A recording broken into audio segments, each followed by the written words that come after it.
कुछ दिन पहले प्रधानमंत्री ने ANI को बहुत लंबा इंटरव्यू दिया। स्क्रिप्टेड था मगर फ्लॉप शो था। प्रधानमंत्री जी ने उसमें इलेक्टोरल बॉन्ड्स समझाने की कोशिश की। प्रधानमंत्री जी कहते हैं कि इलेक्टोरल बॉन्ड्स का सिस्टम ट्रांसपेरेंसी के लिए लाया गया, राजनीति को साफ करने के लिए लाया गया। अगर ये सच है तो उस सिस्टम को सुप्रीम कोर्ट ने रद्द क्यों किया? और दूसरी बात, अगर आप ट्रांसपेरेंसी लाना चाहते थे तो जिन लोगों ने आपको पैसा दिया, बीजेपी को पैसा दिया, हजारों करोड़ रुपए दिए, उनका नाम आपने क्यों छुपाया था? और जिन तारीखों पे उन्होंने आपको पैसा दिया उसको आपने क्यों छुपाया था? पता लगता है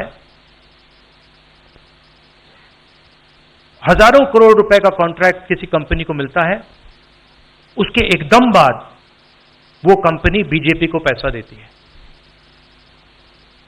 सीबीआई की इंक्वायरी होती है, ईडी की इंक्वायरी होती है, किसी कंपनी पर शुरू होती है, उसके 10-15 दिन बाद कंपनी करोड़ों रुपए बीजेपी को देती है और फिर सीबीआई की इंक्वायरी, ईडी की इंक्वायरी बंद हो जाती है। सड़क पे इसको एक्सटॉर्शन कहते हैं, एक्सटॉर्शन कहते हैं सड़क पे। तो ये जो है इलेक्टोरल बॉन्ड्स का जो स्कीम है, ये दुनिया का सबसे बड़ा एक्सटॉर्शन का स्कीम है। हिंदुस्तान के सारे बिजनेसमैन इस बात को समझते हैं, जानते हैं, और प्रधानमंत्री जितनी भी सफाई देना चाहें कोई फर्क नहीं पड़ने वाला है, क्योंकि पूरा देश जानता है कि प्रधानमंत्री भ्रष्टाचार के चैंपियन है। धन्यवाद। शुक्रिया राहुल जी। अच्छा, एक और बात, आपने जयराम जी आपने कहा कि जो भी आपको क्वेश्चंस पूछने हैं आप पूछेंगे और ये ओपन एंडेड प्रेस कॉन्फ्रेंस है।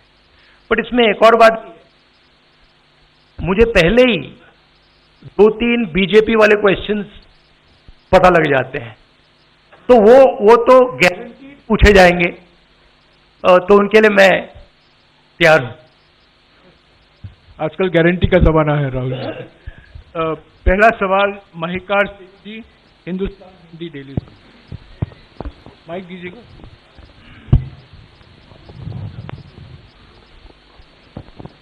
राहुल जी, स्वागत है आपका।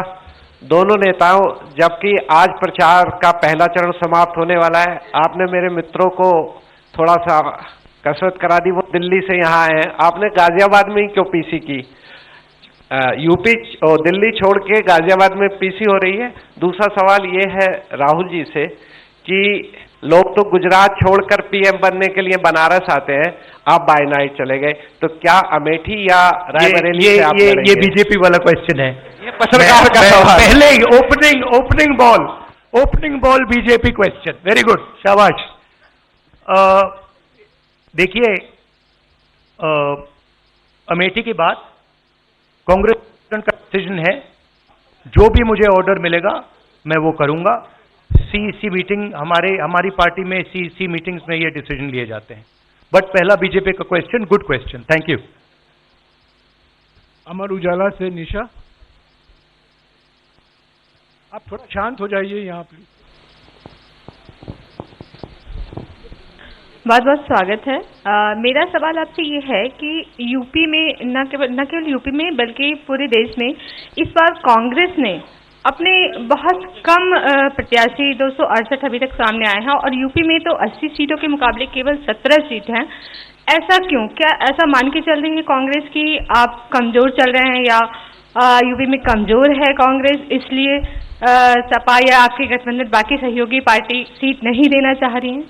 नहीं, हमने डिसीजन लिया है कि इंडिया गठबंधन चुनाव लड़ेगा और हमने सीट शेयरिंग की है और ओपन माइंडेड तरीके से दिल खोल के हमने सीट शेयरिंग की है।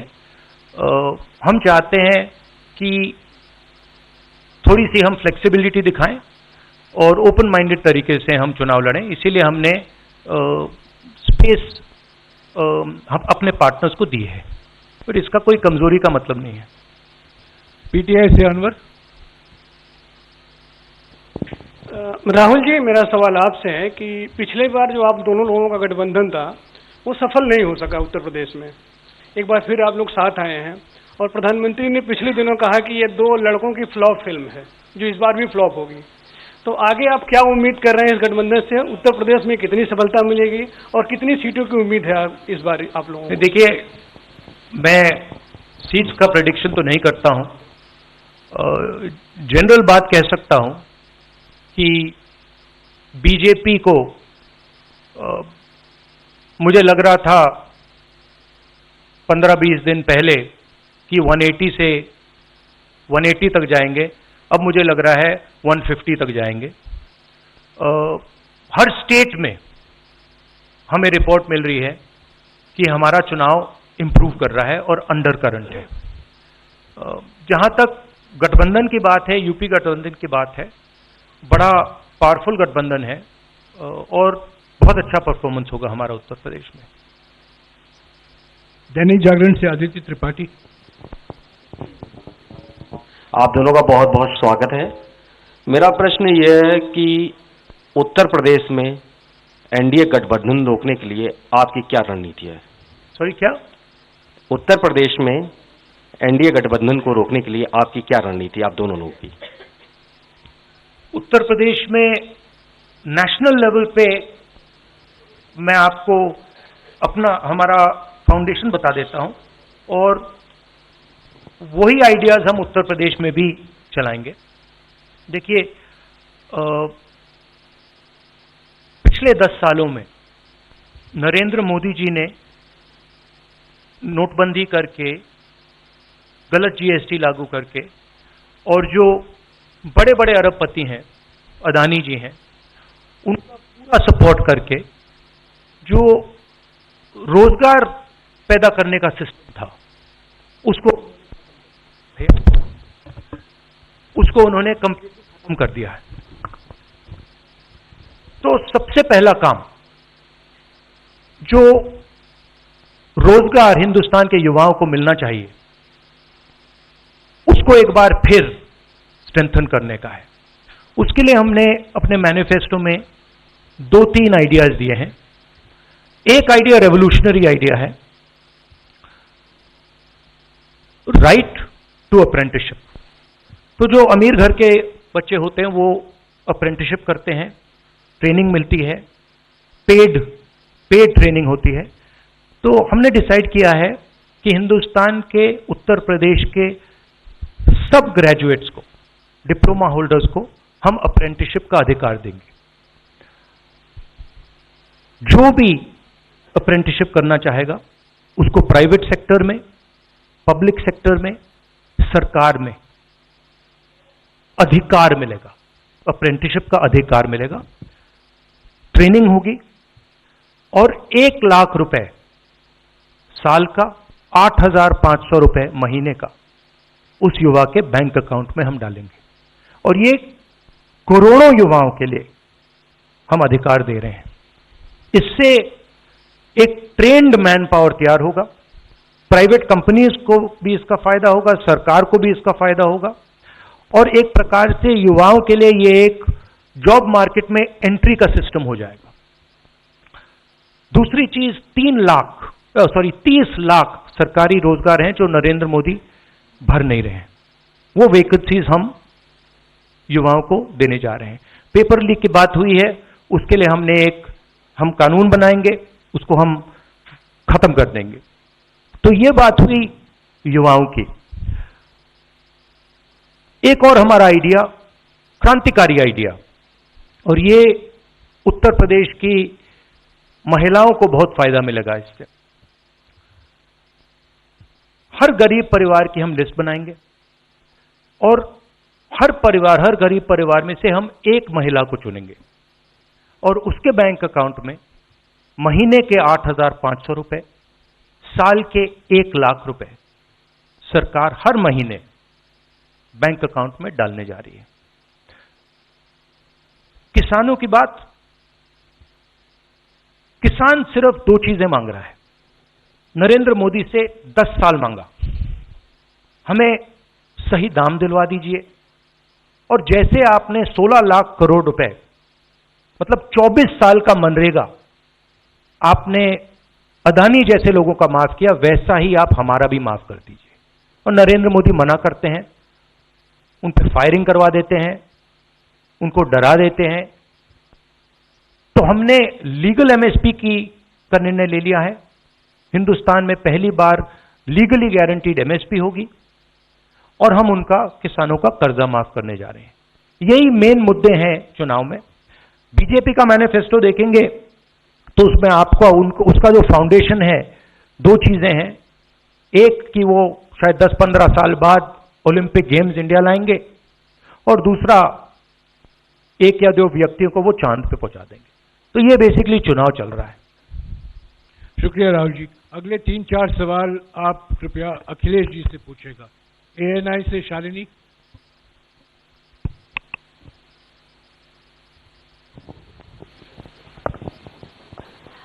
पहला सवाल राहुल जी से है। अखिलेश जी से पूछेगा प्लीज। उन्होंने कृपया लगा दिया, इसलिए अब हमसे पूछिए। दोनों से पूछूंगी सर। पहला सवाल राहुल जी से है, जैसे कि पीएम ने कहा है कि मैं देश बचा रहा हूं, लेकिन इंडिया अलायंस जो है वो परिवार बचा रहा है, इस पर क्या कहेंगे सर? और जो दूसरा सवाल, सेकंड बीजेपी क्वेश्चन। सर दूसरा जो सवाल है मेरा वो ये है, और उन्होंने कहा एएनआई को जब इंटरव्यू दिया उसमें बोला कि ऐसा कौन सा जादू है कि एक झटके में गरीबी मिटा सकते हैं। मैं जानना चाहता हूँ ऐसा कौन सा जादू है कि एक झटके में गरीबी मिटाई जा सकती है। तो ये मेरा सवाल दोनों से है। नहीं, दोनों से है। मैं धन्यवाद देता हूं, आप लोगों ने सवाल पूछे। हालांकि कुछ सवाल आपने राहुल जी से पूछे थे। एनडीए को पीडीए हराएगा, एनडीए को पीडीए हराने जा रहा है, एनडीए को पीडीए हराने जा रहा है। और जहां तक सवाल परिवारवाद की बात है, आज नवरात्र है, आज शुभ दिन है। भारतीय जनता पार्टी के लोग संकल्प लें कि ना किसी परिवार वाले को टिकट देंगे और ना किसी परिवार वाले से वोट मांगेंगे। और गाजियाबाद में कार्यक्रम इसलिए किया है क्योंकि हम दोनों लोगों ने संकल्प लिया है। वो तो इंडिया गठबंधन का नाम भी ठीक से नहीं ले पाते हैं। INDIA तो इंडिया होता है, इंडी कब से हो गया? यहां से सफाया होगा गाजीपुर तक। जो 14 में आए थे वो 24 में चले जाएंगे, और यूपी वाले स्वागत भी अच्छा करते हैं। और इस बार तो ढोल नगाड़ा और सब कुछ की तैयारी है। इस बार विदाई भी बहुत शानदार होने जा रही है। हाँ, टाइम्स नाउ भारत। रंजीता, अखिलेश जी से। तो आपने जो गरीबी को एक झटके में मिटाने की बात की, देखिए ये कोई नहीं कह रहा है कि गरीबी को एक झटके में मिटाया जाएगा। हम ये कह रहे हैं कि गरीबी को गहरी चोट पहुंचाई जा सकती है, और तरीके मैंने आपको बताए हैं। नरेंद्र मोदी जी ने पूरा का पूरा फोकस 22 लोगों पे किया है, 22-25 लोगों पे किया है। आज की सच्चाई है कि 22 लोगों के पास उतना धन है जितना 70 करोड़ लोगों के पास है। गरीबी का यह भी कारण है कि नरेंद्र मोदी जी ने सारा का सारा धन कॉन्सेंट्रेट कर दिया है, 20-25 लोगों को पकड़ा दिया है। मैं जाति जनगणना की बात कर रहा हूं, और मैंने ये बात बहुत बार उठाई है। भागीदारी की बात होती है। हिंदुस्तान के किसी भी इंस्टीट्यूशन में आपको ना पिछड़े वर्ग के लोग मिलेंगे, ना दलित मिलेंगे, ना आदिवासी मिलेंगे, ना गरीब जनरल कास्ट के लोग मिलेंगे। मैंने मीडिया के बारे में बात उठाई। मीडिया में आपको बड़े बड़े एंकर्स दिखते हैं, आपको मीडिया की कंपनीज के मालिक की लिस्ट निकालिए, आपको दिख जाएगा कि उधर ना एक पिछड़ा मिलेगा, ना एक दलित मिलेगा, ना एक आदिवासी मिलेगा।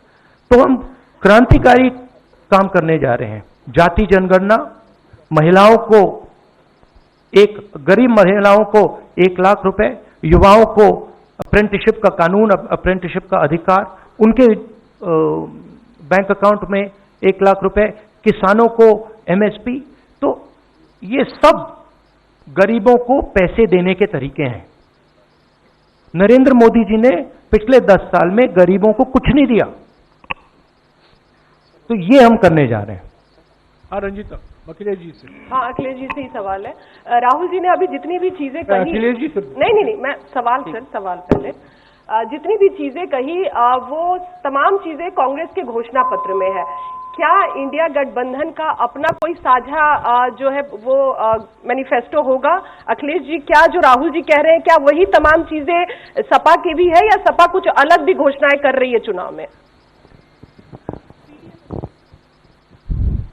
इंडिया गठबंधन नई उम्मीद है, और जैसा कि राहुल जी ने कहा कि उनके मैनिफेस्टो में बहुत सारी चीजें हैं जिससे गरीबी दूर की जा सकती है। उसी से जोड़ करके मैं ये कहना चाहता हूं कि जिस समय हमारा देश का किसान खुशहाल हो जाएगा, जिस दिन देश के किसान को अपनी लाभकारी मूल्य मिलने लगेगा फसल का, और मैं समझता हूं जितने भी राजनीतिक दल हैं और खासकर जो इंडिया गठबंधन के साथी हैं, वो ये बात कह रहे हैं कि हम एमएसपी की गारंटी देंगे या किसानों को लाभकारी मूल्य देंगे, और जिस दिन भारत सरकार किसानों की आय बढ़ा देगी, गरीबी दूर होना शुरू हो जाएगी। और मैं कई मौकों पर कह रहा हूं कि जाति जनगणना भी एक हमारा मुद्दा है। बिना सामाजिक न्याय के, बिना जाति की गैर बराबरी खत्म किए हुए हम अपने समाज को आगे नहीं बढ़ा सकते। और जैसा राहुल जी ने कहा कि खुशहाली के लिए जाति जनगणना जरूरी है, तो जाति जनगणना, सामाजिक न्याय और पीढ़ी की लड़ाई को लेकर के हम चलेंगे, उससे गरीबी भी दूर होगी और मान सम्मान भी मिलेगा। विक्रांत, एक चीज और देखिए, ये जो हमारा मैनिफेस्टो है, ये जरूर कांग्रेस पार्टी का मैनिफेस्टो है, मगर इसमें जो आइडियाज हैं वो इंडिया गठबंधन उनकी आइडियोलॉजी के आइडियाज हैं। और अगर समाजवादी पार्टी का कोई सजेशन हो या किसी और भी इंडिया गठबंधन की पार्टी का सजेशन हो, उसको हम सब ऑन बोर्ड करेंगे। तो हमारा मतलब जॉइंटली काम होता है, हम बातचीत करके, कंसल्ट करके काम करते हैं और फ्लेक्सिबिलिटी दिखाते हैं। और हम लोग G20 की तरह नहीं है, केवल 2 का चलता हो, बाकी सब 0 हो।